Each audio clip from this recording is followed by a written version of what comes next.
नमस्कार सर्व पत्रकार बांधवांना नमस्कार. आत्ताच साखर संघाने आमच्या पूर्ण ऊसतोड मजूर संघटनांच्या प्रमुखांनी केलेल्या मागणीला पवार साहेबांच्या उपस्थितीमध्ये जी परंपरा अनेक वर्षाची आदरणीय स्वर्गीय गोपीनाथराव मुंडे साहेब आणि शरद पवार साहेब यांच्या लवादाच्या माध्यमातून एखाद्या निर्णयावर जे शिक्कामोर्तब व्हायचं ती परंपरा अत्यंत चांगल्या पद्धतीने राखण्यात आलेली आहे. कुठलंही मतभेद न होता सगळ्यांच्या चेहऱ्यावर एक समाधान देणारा निर्णय आज ऊसतोड मजुरांच्या आणि मुकादमांच्या बाबतीत झालेला आहे. मी सर्वप्रथम साखर संघाचे अध्यक्ष म्हणून आदरणीय पाटील साहेबांचे आभार मानते. त्याचबरोबर राष्ट्रीय शुगर फेडरेशनचे अध्यक्ष म्हणून दांडेगावकर साहेबांचे आभार मानते आणि आदरणीय हर्षवर्धन पाटील साहेब, जयंत पाटील साहेब आणि सर्व तिथे उपस्थित सर्वांचे आभार मानते. ऊसतोड कामगार संघटनांचे सर्वांचे आभार मानते आणि सर्वात महत्त्वाचं म्हणजे आदरणीय शरद पवार साहेबांचे मनापासून आभार मानते. एवढा दिवसभराचा शेड्यूल असताना देखील त्यांनी संपूर्ण वेळ दिला, प्रत्येकाचं म्हणणं ऐकून घेतलं आणि आमच्या मागणीला न्याय दिला. कुठेही आम्हाला कॉम्प्रोमाइज करायची वेळ आली नाही. मला खूप माझ्या चेहऱ्यावर समाधान दिसत आहे या निर्णयाचं. या निर्णयामुळे 34% ऊसतोड मजुरांच्या मजुरीमध्ये वाढ झालेली आहे, मूळ मजुरीमध्ये, आणि 1% मुकादमांच्या कमिशनमध्ये वाढ झालेली आहे. हा करार ज्या दिवशी संपला त्यापासून म्हणजे रेट्रोस्पेक्टिव्ह इफेक्ट, याचा अर्थ ऑक्टोबरपासून याचा इफेक्ट देण्यात येईल, या सीझनपासून देण्यात येईल. आजचा या वर्षीचा सीझन, त्याच्या पुढच्या वर्षीचा आणि त्याच्या पुढच्या वर्षीचा 3 वर्षासाठी हा करार राहील. प्रथेप्रमाणे यामध्ये काही सूचना करण्यात आल्या होत्या, त्या संघटनांनी मान्य केल्या आहेत. त्याच्यामध्ये काही पैसे मुकादमांकडे किंवा मुकादमांचे मजुरांकडे राहतात तेव्हा पोलिसांच्या आणि कायद्याच्या अडचणीत ते सापडतात. त्याबद्दल एक प्रकारे कायद्यामध्ये सुधारणा करण्यात यावी ही फार महत्त्वाची सूचना आहे. त्या सूचनेचा सर्वांनी स्वीकार केलेला आहे. सगळ्यांकडनं, अगदी स्वतः पवार साहेबांपासून सर्वांकडनं एक मागणी आली, ते म्हणजे गोपीनाथ मुंडे महामंडळ याबद्दल कुठलीही कार्यवाही झाली नाही. फक्त ते महामंडळ डिक्लेअर झाले, त्याच्यामध्ये कुठल्याही प्रकारचं काम होत नाहीये, अशा प्रकारची कॉमन सगळ्यांच्या तक्रार आलेली आहे. ती माझी सुद्धा आहे. यामध्ये जेव्हा 2014 ते 19मध्ये मला वाटतं कामगार विभागाकडे ते खातं होतं, ते महामंडळ होतं. संभाजी पाटील निलंगेकर तेव्हा मंत्री होते. त्याच्यानंतर सरकार बदलल्यानंतर मला वाटतं समाज कल्याण विभागाकडे दिलं, पण दोन्ही मला वाटतं धनंजयकडे ते खातं काही दिवस ते महामंडळाचं खातं दिलं होतं. पण याच्यामध्ये कुठल्याही प्रकारचं काम नाही झालं. ही सगळ्यांची एकच तक्रार आहे.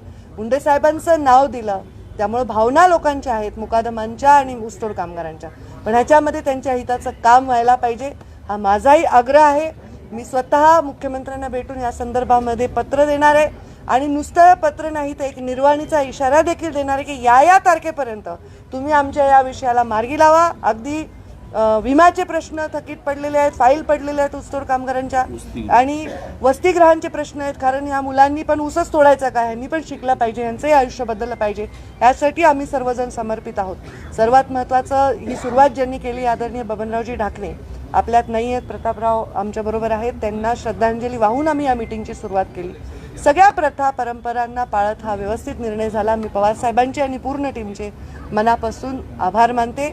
आता ह्याच्यावर शिक्कामोर्तब झालेला आहे. ऊसतोड कामगार जिथे आहेत त्यांच्या फडामध्ये तिथे तुम्ही नक्कीच हा आनंद साजरा कराल असा मला विश्वास आहे. त्यांच्या आनंदामध्ये आणि त्यांच्या कष्टामध्ये आम्ही सर्व संवेदनेने सहभागी आहोत या निमित्ताने सांगते. धन्यवाद. काही प्रश्न घ्यायचे त्यांना.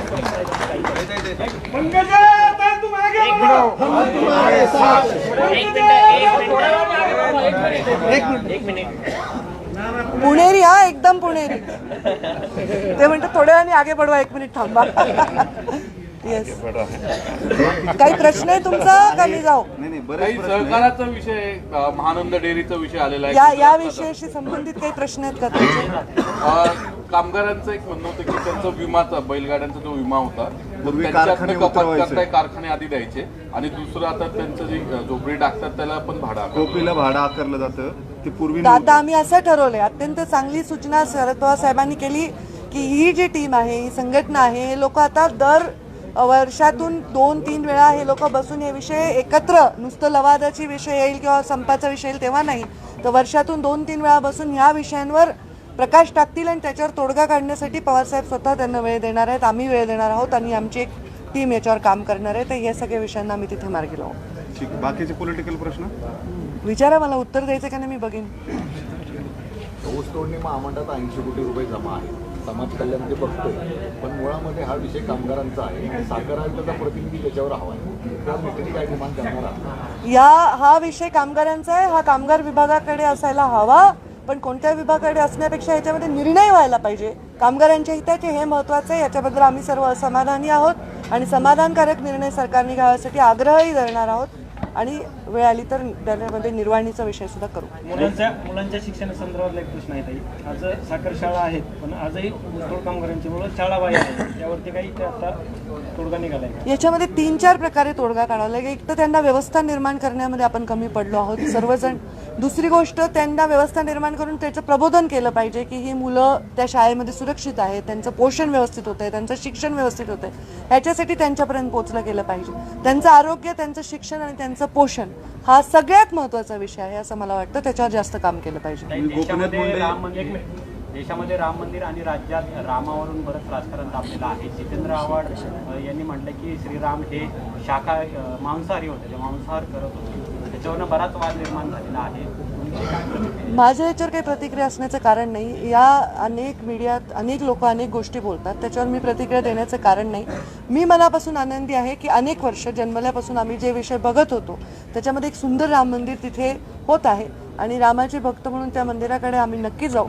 ह्याच्यामध्ये आनंद अनेक समाजातून अनेक लोकांमधून व्यक्त होत आहे आणि एक चांगली गोष्ट आहे, त्याचं स्वागत करतो. बाकी कोण काय म्हणलं हे मी नाही ऐकलं तर त्याच्यावर मी टिप्पणी करण्याचं मला वाटत नाही काही त्याचं माझं कर्तव्य आहे. तुम्ही म्हणताय गोपीनाथ मुंडे महामंडळाचं काम पुढे जात नाहीये, त्याच्यामुळे तुम्ही नाराज आहात. तुम्ही काही करस्पॉन्डन्स केलाय का मुख्यमंत्री? मी नाराज हा शब्द वापरला नाही. तो शब्द मी खूप वर्ष झाले ऐकते. मी असमाधानी आहे.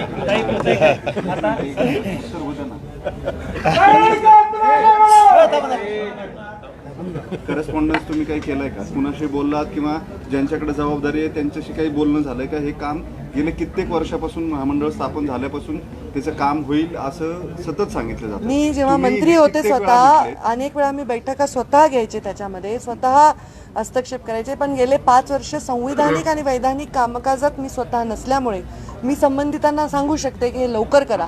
त्याच्या पलीकडे आता काय करता येईल तर काही वेळाने असं होऊ नये की आम्हाला त्याच्यामध्ये एक वेगळ्या पद्धतीने म्हणजे आंदोलन करावं लागेल की काय अशी परिस्थिती निर्माण होऊ नये.